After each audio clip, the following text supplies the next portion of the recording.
आज 2024 के 13 अक्टूबर। नमस्कार, वांचो मीडिया पे आप सबका स्वागत करते हैं। और आज पिछले सप्ताह यानी कि पिछले 7 दिनों से आज तक की लोंगडिंग डिस्ट्रिक्ट की खबरों को लेकर चर्चा करेंगे। WLM यानी कि वांचो लिटरेरी मिशन के एग्जीक्यूटिव मेंबर्स और वांचो थर्ड लैंग्वेज के जो टीचर्स ग्रुप के बीच मीटिंग बैठक हुआ है, जिसमें जो थर्ड लैंग्वेज पढ़ाते थे, वांचो के जो स्क्रिप्ट पढ़ाते थे, जो WLM के टीचर्स ग्रुप का पिछले 1 साल 10 महीने 1 year 10 months से न हॉनरम मिला न पेमेंट मिला, जिसका वजह से अभी ब्रेक ले रखा है। तो आगे कैसे कंटिन्यू करें, उसको हॉनरम कहाँ से दें, उसको पेमेंट कहाँ से दें, कैसे मैनेज करें, ये थर्ड लैंग्वेज को मदर टंग को कैसे कंटिन्यू करेंगे, इस पर चर्चा हुआ है। तो WLM के डायरेक्टर जो वांचो स्क्रिप्ट लेखक है बानवांग लोसू ने ये कहा कि आगे अरुणाचल प्रदेश की सरकार से बात करेंगे और लोंगडिंग डिस्ट्रिक्ट के तीनों विधायक से बात करके इसका समाधान करने की कोशिश करेंगे। जो थर्ड लैंग्वेज है उसको अभी कंटिन्यू जारी करना है। और लोंगडिंग डिस्ट्रिक्ट के कोन्नू गांव में लाउडन फेस्टिवल का कार्यक्रम चला है। यानी कि ये लाउडन जो है समर और विंटर के बीच पहले तो हर गांव में मनाया जाता था, लेकिन अभी ज़्यादातर गांव में शायद नहीं मनाते हैं, कुछ गांव में ये मना रहे हैं, क्योंकि ये लाउडन फेस्टिवल जो है ज़रूरी होता है। जैसे पिछले वीडियो आपने देखा होगा, मैंने थोड़ा सा वीडियो क्लिप्स मैंने शेयर किया है वांचो मीडिया पे, जो कोन्नू विलेज की लाउडन फेस्टिवल की है। तो इस तरह से अभी भी वांचो के कुछ गांव में ये लाउडन फेस्टिवल मनाया जाता है।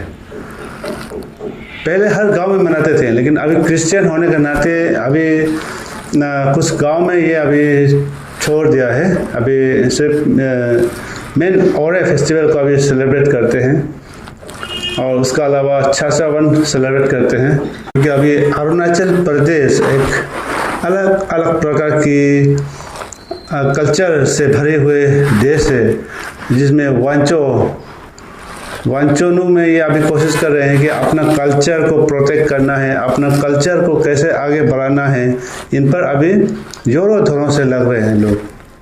और लोंगडिंग डिस्ट्रिक्ट में पहली बार वांचो गॉट टैलेंट का कार्यक्रम चला है। जो अरुणाचल गॉट टैलेंट्स का ऑडिशन के लिए इस बार वांचो गॉट टैलेंट का कानूबरी में कार्यक्रम आयोजित किया था, जिसमें 10 लोगों ने पार्टिसिपेट किया, 10 लोगों ने, जिसमें एक दल था। तो जिसमें से 6 लोगों को यहाँ से चॉइस करके चुन के भेजा जाना चाहिए था, लेकिन जजों का यह कहना है कि इस बार वांचो एरिया में लोंगडिंग डिस्ट्रिक्ट में पहली बार वांचो गॉट टैलेंट का फर्स्ट एवर ये कार्यक्रम आयोजित किया है, जिसका कारण सभी को यहाँ से अभी ईटानगर में भेजा गया है। आगे से जिसको चॉइस करना है, जिसको चुनना है, ये अभी अरुणाचल गॉट टैलेंट के ऑर्गेनाइजिंग टीम के ऊपर में है। तो इसलिए अभी यहाँ से जितने भी पार्टिसिपेंट हैं सबको भेजा गया है। और वांचो गॉट टैलेंट का ऑर्गेनाइजिंग टीम का ये कहना था कि ये वांचो गॉट टैलेंट इस साल से अगले साल और ये इस साल से अभी आगे कंटिन्यू जारी रखेंगे। हर साल वांचो गॉट टैलेंट का कार्यक्रम कंटिन्यू रखा जाएगा, जिसमें जितने भी यूथ है, जितने भी अपना अपना टैलेंट है वो दिखाना चाहिए, सबको पार्टिसिपेट करना चाहिए, सबको हिस्सा लेना चाहिए। इस बार कानूबरी कॉन्स्टिट्यूंसी में कई सारे PMGSY की स्कीम आया हुआ है, जिसमें आपने देखा होगा लोंगडिंग हेडक्वार्टर टू साजाखेत तक की वीडियो मैंने कवर किया था, और साजाखेत तक की तवे तक की एक स्कीम है, उसका मैंने गमदिंग तक मैंने कवर किया था। और लोहो गांव की जो PMGSY रोड का भी कंस्ट्रक्शन चल रहा है। तो ऐसे करके कई सारे PMGSY का रोड चल रहा है, लेकिन अभी जो है कानूबरी के पुलिस चेक के ट्रांस अरुणाचल हाईवे तो मॉडल डिग्री कॉलेज कानूबरी तक की PMGSY रोड का कंस्ट्रक्शन अभी तक शुरू नहीं हुआ है। अभी 1 साल होने को जा रहा है ये स्कीम आने के बाद। बाकी PMJSY का काम शुरू हो चुका है, लेकिन अभी degree college, model degree college Kanbari का जो PMJSY रोड है, जिसका अभी तक एक फरवा भी नहीं मारा है। तो अभी कॉलेज का बन के अभी लगभग कंप्लीट हो चुका है। अभी कॉलेज शुरू भी होना चाहेगा तो अभी रास्ता नहीं है। तो ऐसे में कोई भी कॉन्ट्रैक्टर है, जो भी कंपनी है, ये कानबरी पुलिस चेक गेट तो मॉडल डिग्री कॉलेज तक की जो PMJSY रोड है उसको तुरंत बनाना चाहिए। बाकी जनता क्या सोचती है अपने अपने कमेंट पे लिखिए। और मैंने एक खबर चलाया था कि वांचोनु में तातली यूनियन एसोसिएशन में मिहा टूटा है भाई अनत अच्छा पोस्ट लाले बनी सा पोस्ट लाले चिंगोल में ये वांचोनु थोतो लेहा यांथे थे बा के मैं तुईता पोस्ट लांग कम तुईता पोस्ट लांग तो तुईता लिट कुरिले ना थोतो लेंगे मत। अभी तो बहुत सारा ग्रेजुएशन वाला निकल गया, डिग्री होल्डर निकल गया है, उन सब अभी बिना जॉबलेस बैठे हुए हैं। उनका बहुत सारा जानकारी होता है, बहुत ही जो नॉलेज होता है, उनको भी थोड़ा सा चांस देना चाहिए। क्योंकि केम थोतम थे चिले पू yang थे मा लमचंग अबंग ले बकला पाजिप लेंगो ना हम लोग को जाने दे रहा है ना वो खुद जा रहा है। तो इस तरह से रुकावट हो रहा है। तो ना चो अजंग चो है मिहक तुता है पोस्ट अलीगढ़ लान तो ले आनी ना मीटिंग हमी ने मीटिंग हफ्ता में ने मीटिंग ओया तो हकाई ना काको पक्ति कया ना गवर्नमेंट जॉब मौके सर्विस मौके या बम ना कॉन्ट्रैक्टर मौके या कॉन्ट्रैक्ट मत हुए या बना बिजनेस लाइन में ध्यान को या नंग सोसाइटी में मौके भी पोस्ट लान तो आवाज मन चक लांगो खाली मनyak larang ciar ngong larang labai me man चक बाजू ना खाली एक पोस्ट लो भी एक पोस्ट लीजिए और अच्छा से चलाइए, तभी हम वांचोनु आगे जा सकता है। अभी तो जो पोस्ट में है उनको लगेगा दिल पे, लेकिन ये सच है, ये आप भी मानना पड़ेगा, ये सच है। आपको भी पता है कि ये आपसे काम नहीं हो रहा है या कितना काम हो रहा है, कितना संभाल पा रहा है, कितना संभाल नहीं पा रहा है, ये आपको भी पता है। बहुत सारा डिग्री होल्डर है, उनको चांस दीजिए ना। बहुत ज़रा पढ़े लिखे लोग हैं यहाँ पे, अभी लड़की में लड़का में बहुत सारे अभी लॉन्डिंग में वांचो बहुत सारा अभी पढ़ लिख कर आगे डिग्री होल्डर बहुत ज़्यादा है। मैं तो प्राउड फील करता हूँ वांचो होकर, अभी वांचो आगे जा रहा है। और हम कुछ मीडिया टीम ने लॉन्डिंग के हेडक्वार्टर में जितने भी दफ्तर है, अलग अलग डिपार्टमेंट के दफ्तरों का हम लोगों ने विजिट किया, जिसमें higher secondary government higher secondary school और PWD और UD डिपार्टमेंट और DC ऑफिस तक हम लोग गए, जिसमें अभी तो छुट्टी का समय भी नहीं था अभी, लेकिन भी कुछ ऑफिस में स्टाफ नहीं मिला है, कुछ ऑफिस में स्टाफ मिला है, लेकिन हमने मेंशन नहीं किया किसी का नाम या किसी का ऑफिस का हमने मेंशन नहीं किया है। सिर्फ स्टाफ कितने हैं टोटल और अभी कितना मौजूद है, कितना एब्सेंस है, वही बता रहे थे, लेकिन प्रेजेंट होके भी ऑफिस में मौजूद नहीं थे। तो इस तरह से आगे नहीं होना है।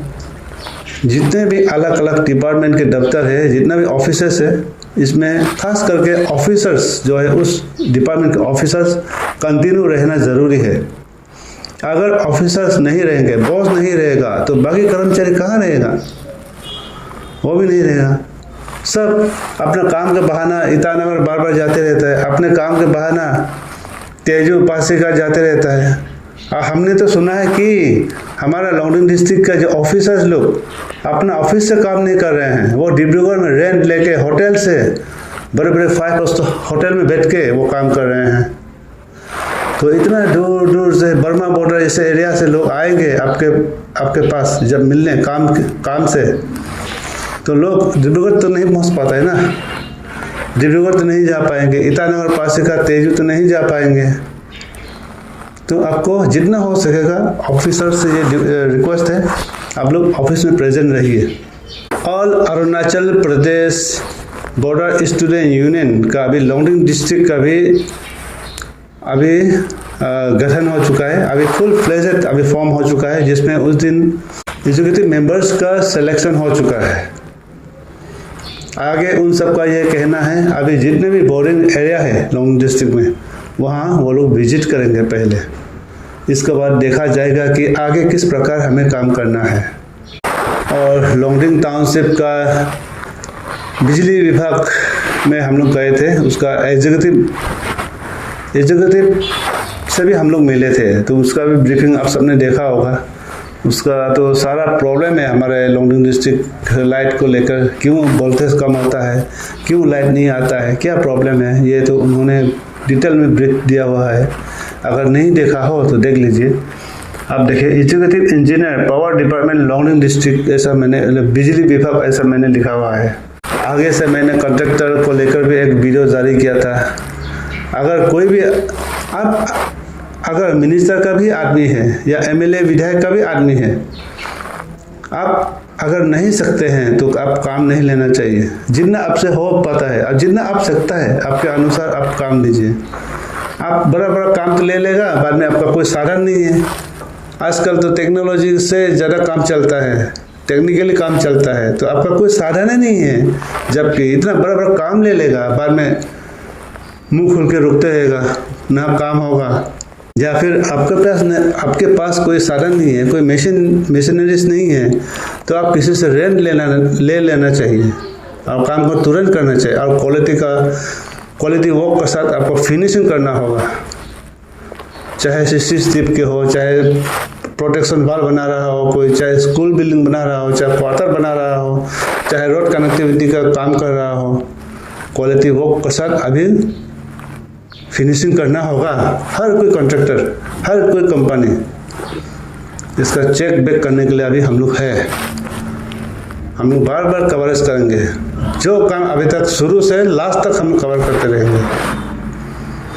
और पब्लिक से, जनता से ये रिक्वेस्ट है कि आप लोग सब कॉन्ट्रैक्ट मत लीजिए। सब कॉन्ट्रैक्ट लेने से क्या होता है, सब कॉन्ट्रैक्ट लेने से तो आपको कम पैसा देता है, जिसका वजह से काम में, वर्क में आप लोग कॉम्प्रोमाइज कर देता है, जिसका वजह से भी हम लोग का ही नुकसान है। ये सब कॉन्ट्रैक्ट लेना ही नहीं है और बिना सुपरवाइजर का काम कराना ही नहीं है। बड़ा बड़ा प्रोजेक्ट तो बिना सुपरवाइजर का कोई भी काम नहीं होता है। 24 आवर्स उसको सुपरवाइजर भी मशीनरी देखने के लिए अलग है, साइट पे काम देखने के लिए अलग है, अलग अलग पार्ट है। एक नहीं, 2, 4, 3, 4, 6, 7 होना चाहिए, तभी काम अच्छा होगा। बिना सुपरवाइजर का काम अच्छा नहीं होगा, खास करके building construction and road construction का। मास कंसल्टेटिव मीटिंग ऑफ वांचो का एक वांचो काउंसिल की तरफ से ऑर्गेनाइज किया था, जिसमें कई सारे जीबीस आए, अलग अलग गांव की, कई सारे गांव वहाँ आए, कई सारे सिविल सोसाइटी के लीडर्स आए, जिसमें चाइल्ड ट्रैफिकिंग, चाइल्ड लेबर और पीआरसी इशू और ये सेंट्रल ओरिया फेस्टिवल यानी कि गोल्डन जुबली वांचो ओरिया फेस्टिवल का ऊपर में चर्चा हुआ है। तो रेजोल्यूशन पास आउट का जो रीड किए गए ड्राफ्टिंग कमेटी की ओर से, जिसका डिटेल में रीड आउट किया हुआ है, जिसका वीडियो अगर नहीं देखा है तो आप लोग देख लीजिए। Mass consultative meeting of Wancho council on child labour, ऐसा कुछ टाइटल लिखा हुआ है, तो आपको यूट्यूब पे मिल जाएगा या फेसबुक पे भी मिल जाएगा पेज में। ऑनरेबल मिनिस्टर जीरी वांगसू ने लोंगडिंग डिस्ट्रिक्ट का दौरा किया, जिसमें सबसे पहले तो तीसा के जो फिशरीज देखने गए वो, जिसके बाद हानान बोलता है, हम लोग हानान का नाम से हम लोग जानते हैं, जो संजवा से शिफ्ट हुए हानान तीसा और लोंगडिंग के बीच में है, जिसमें सारे गांव, लगभग सारे गांव के लोग अभी हस्बेंड्री खोल रखा है, यानी कि गाय पालते हैं, दूध बेचते हैं, गोबर भी फर्टिलाइज़र के लिए यूज़ हो रहे हैं, इवन पेशाब तक भी फर्टिलाइज़र के लिए यूज़ हो रहा है। ऐसे सारे गांव वाले अभी काम कर रहे हैं, सक्सेस हो रहा है, परिवार चला रहा है, बच्चों को स्कूल भेज रहा है, यहाँ तक कि अपने बच्चों का अभी डिग्री भी कर चुका है, ग्रेजुएशन करा चुका है। ये बहुत खुशी की बात है। वहाँ का दौरा किया मिनिस्टर साहब ने, वहाँ देखा कि लोग कैसे काम कर रहा है, कौन कर रहा है, कितना कर रहा है। तो मिनिस्टर साहब का ये कहना था, कोई भी फार्मिंग सेक्टर में हो या पशुपालन में हो, अगर आप इंटरेस्टली काम करेंगे, अच्छे से काम करेंगे, उनको ही सरकार की तरफ से मदद मिलेंगे। तो हम सबको अपना अपना काम करना चाहिए सीरियसली। मैं हमेशा ये कहता हूँ, आप चाय खेती करो या आप धान खेती करो या आप सब्जी की बागान लगाओ, आपको गाय ही पालना है बोल के नहीं, बकरा भी पाल सकता है, मुर्गी पाल सकता है, सुअर पाल सकता है। अलग अलग फार्मिंग है ना, फार्मिंग में भी, फार्मिंग सेक्टर में भी। तो अलग अलग सेक्टर में आप काम कीजिए, जो आपसे होता है, जो फसल अच्छा होता है आपका सॉइल में, आपका ज़मीन पे, उसको कीजिए। जो बाज़ार में जल्दी सेल आउट हो सकता है, जो मार्केट में जो चीज़ ज़रा डिमांड है, खुद भी खाएं और पैसा भी बने, ऐसा काम कीजिए। अभी तक हम लोग सिर्फ झूम खेती काटो, 6 महीना मेहनत करो, फिर 2 महीना खा के भी ख़त्म नहीं जोड़ता है। ऐसा मेहनत करके फ़ायदा नहीं हम लोगों का। तो अभी जो है हम लोग मार्केट में उतरना है, सामान को मार्केट तक पहुंचाना है, पैसा भी इनकम होना है, खुद का पेट भी भरना है। ऐसा कुछ सोचना होगा फार्मिंग सेक्टर में। तो उनको ही सीरियसली जो काम करता है, उनको ही सरकार की तरफ से मदद मिलेंगे, ऐसा ऑनरेबल मिनिस्टर का कहना था। और आपको उनको बताने की ज़रूरत नहीं है हम लोग कि मैं ये कर रहा हूँ, मैं सोर पाल रहा हूँ, 10 to 20 to फार्मिंग अच्छा से कर रहा हूँ, मैं गोट पाल रहा हूँ, मैं मुर्गी पाल रहा हूँ, मैं खेती कर रहा हूँ, मैं चाय बागान कर रहा हूँ। आपको हम बताने की ज़रूरत नहीं है, वो खुद पता करेंगे कि कौन कहाँ में, किस गांव में क्या कर रहे हैं, किस गांव में कौन मिथुन पाल रहा है, किस गांव में कौन सीरियसली खेती कर रहे हैं, किस गांव में कौन हस्बेंड्री खोल कर रखा है, वो खुद पता लगाएंगे और खुद मदद देंगे। और ख़ास बात यह है, हमारा वांचोनू में मिथुन जो पालता है, अभी काम्हा विलेज में एक एरिया सेलेक्ट करने के लिए उनको बोला है, बताया गया है मिनिस्टर की तरफ से कि एक एरिया आप चॉइस करो जिसमें आप पूरा मिथुन पालो। हम लोग जो कुछ भी करता है ना, हम लोग बहुत ज़्यादा मेहनत करता है, हर कोई करता है, लेकिन हम लोग सिस्टेमेटिकली नहीं करता है, जिसका वजह से हम आगे नहीं बढ़ पाता है। तो अभी हमें सोचना पड़ेगा, अभी दिमाग लगाना पड़ेगा कि किस तरह से हमें ये काम करना चाहिए, किस तरह से करने से हमको ये कंटिन्यू काम करेगा और बेनिफिट भी होगा। इस तरह का हमें सोचना होगा।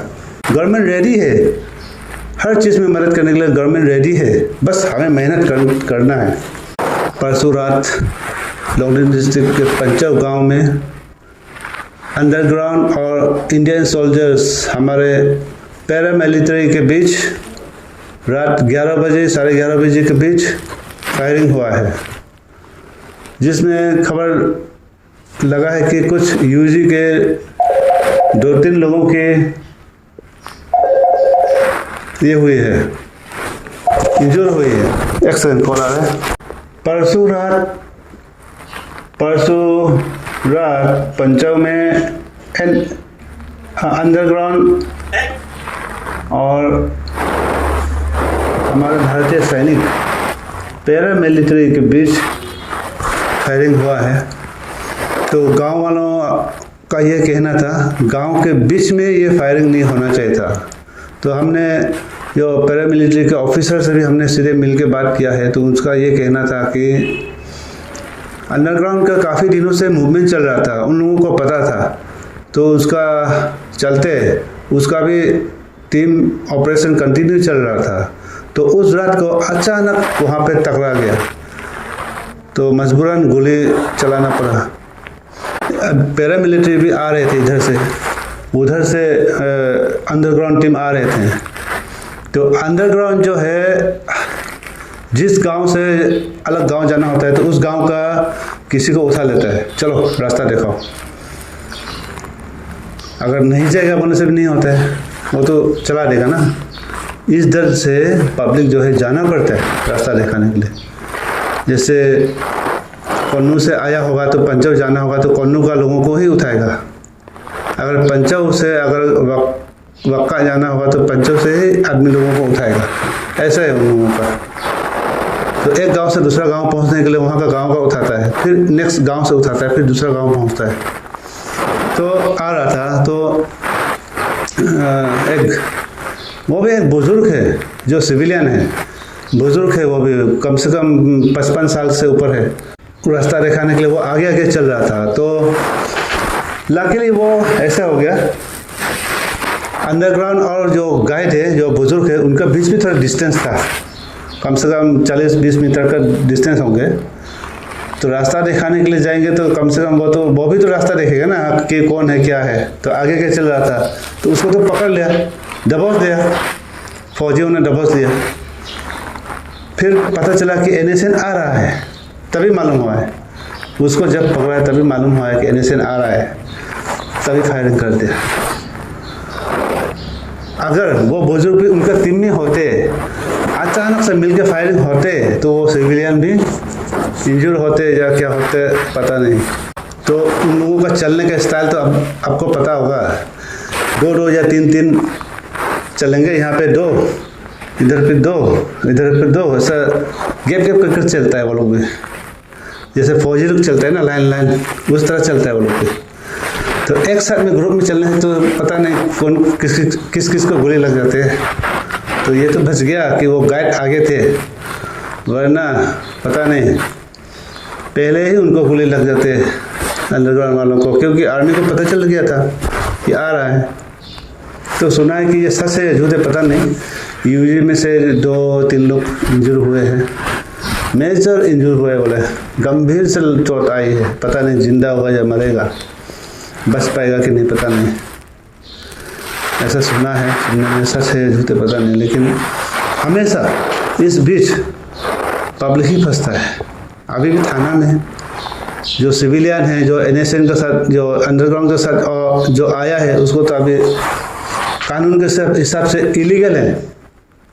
कोई भी सिविलियन यूजी से, अंडरग्राउंड से बात नहीं करना है, किसी भी मामले में लेन देन नहीं करना है, उनका कोई सपोर्ट नहीं करना है, कोई रास्ता नहीं दिखाना, ये इलीगल है कानून के हिसाब से।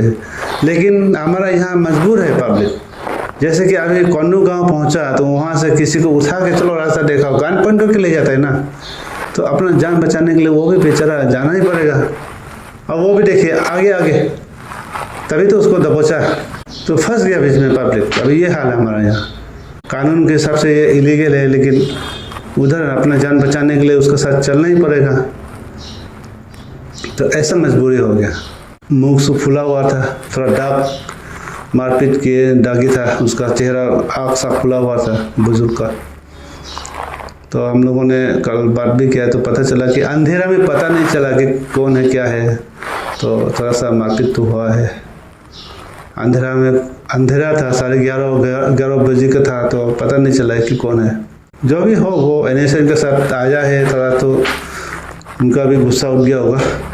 तो हम चाहते हैं कि पब्लिक के ऊपर अब इतना टॉर्चर नहीं करना है, और हल्का सा अब कार्रवाई करके छोड़ देना ही बेहतर होगा, क्योंकि फ़ायदा नहीं। कितना पब्लिक पकड़ा है बिना मतलब का, काम नहीं है ना वो। कार्रवाई कीजिए ज़रूर, हाँ वो इलीगल है मानता हूँ, लेकिन कार्रवाई करके छोड़ देना थोड़ा फ़ायदा नहीं है। और जो आप पकड़ेंगे फिर भी ये रुकने वाला नहीं है, ये तो होते रहेगा, जब तक अंडरग्राउंड है तब तक ये चलते रहेगा। क्योंकि बन्नू का आगे किसका डर नहीं है, सबका डर है ना। हमको भी तो 25 कोई गन पॉइंट करके ले जाएंगे कहीं भी, हम भी तो जाएंगे ना। जो करो ये करो बोलने से हमें तो करना मजबूरन पड़ेगा, सब ऐसे ही है, ऐसे पड़ गया। उस पर थोड़ा सा गौर कीजिए, पब्लिक को ज़रा हैरेसमेंट नहीं मिलना है, जो असली है उसको पकड़िए, जाइए पीछा कीजिए।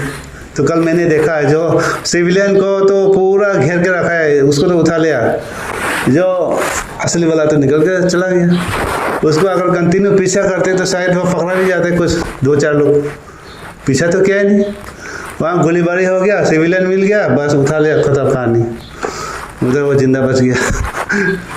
ब्लेम नहीं कर रहा हूँ, लेकिन ये सच है।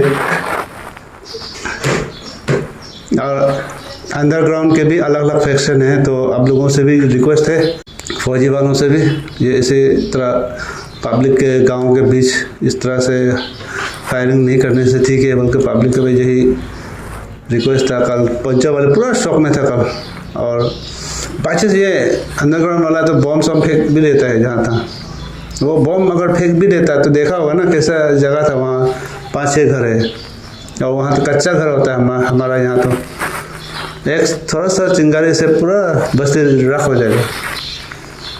ऐसे मुश्किल बाई चांस होने से तो मुश्किल था। तो ऐसा लकीली बमबारी नहीं हुआ है और पब्लिक को कुछ और इंजूर नहीं हुआ है, तो ये बच गया इस बार।